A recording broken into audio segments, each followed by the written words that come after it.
Նիկոլ Փաշինյանի երազը։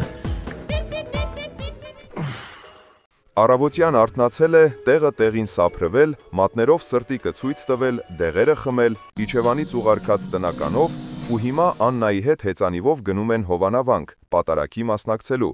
բայց դեռ տնից դուրս չեկած Աննան սկսում է սղոցել։ Մի հատ խանութիկ եմ տեսել, նենց սիրուն զարդեր կային, արի ճամփին մտնենք, մի քանի հատը վերադարձնենք ժողովրդին։ Լավ էլի, հերիքա, բարկանում է ինքը։ Այն անգամ էլ $12,000 կոշիկները վերադարձրեցինք ժողովրդին, սկի 2 օր էլ չհաքար, ասեցիր սեղմումա։ Ավելի լավա հետ գալուց մտնենք աշտարակ, մի 20-30 լիտր խաղողի արաղ վերադարձնենք ժողովրդին։ Աննան նոթերը կիտում է, բայց ձայն չի հանում։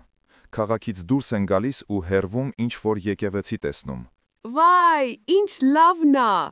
Ոգևորվում է Աննան։ Արի վերադարձնենք ժողովրդին, ահագին էլ տարածքա, սաունա կսարքենք, կողքը լոբի բան կցանեմ։ Չէ, էդ մեկը չեմ կարա, Փաշազադեն ասելա, էդ Իրևանի Ղազիաթին պիտի փոխանցես։ Քթի տակ փնթփնթում է ինքը ու Աննան ավելի է մռայլվում։ Մոտենում են Հովանավանքին, անվտանգության ուժերն արդեն շրջափակել են տարածքը, հերթապահ ուղղաթիռն օդում է, գյուղացիներին ժամանակավորապես տարհանել են ու նրանց փոխարեն հուսալի մարդկանց բերել, եւ իրենք դանդաղ քայլում են դեպի վանք։ Լավ, գոնե են Ստյոպիկի 30 արծաթը իմ քարտով փոխանցի, իմը 5% քեշբեք ունի։ Դժգոհ ձայնով ասում է Աննան ու շարունակում։ Հիմա ինչ, դրան պիտի կաթողիկոս նշանակես, ես էլ պիտի դրա ձեռը պաչեմ։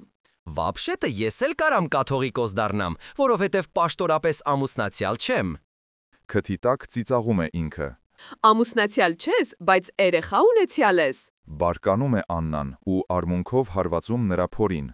Ինքը փորը բռնում է ու միանգամից չոքում հենց վանքի մուտքի առաջ։ Դա տեսնելով քպեական վերնախավը, թիկնազորը, Երևանից բերված գյուղացիները, մի խոսքով բոլորը նույնպես ծնկի են իջնում ու նույն պահին վանքից դուրս է գալիս աչքերն արագ-արագ աչուձախ փախցնող ինչ-որ արարած, դուխով գրությամբ վեղարի տակից երևացող չոլկայով, մի ձեռքին թզբե, մյուս ձեռքին Քադիրովի նկարը։ Արթնանում է չորացած բերանով և տագնապի սուր զգացողությամբ։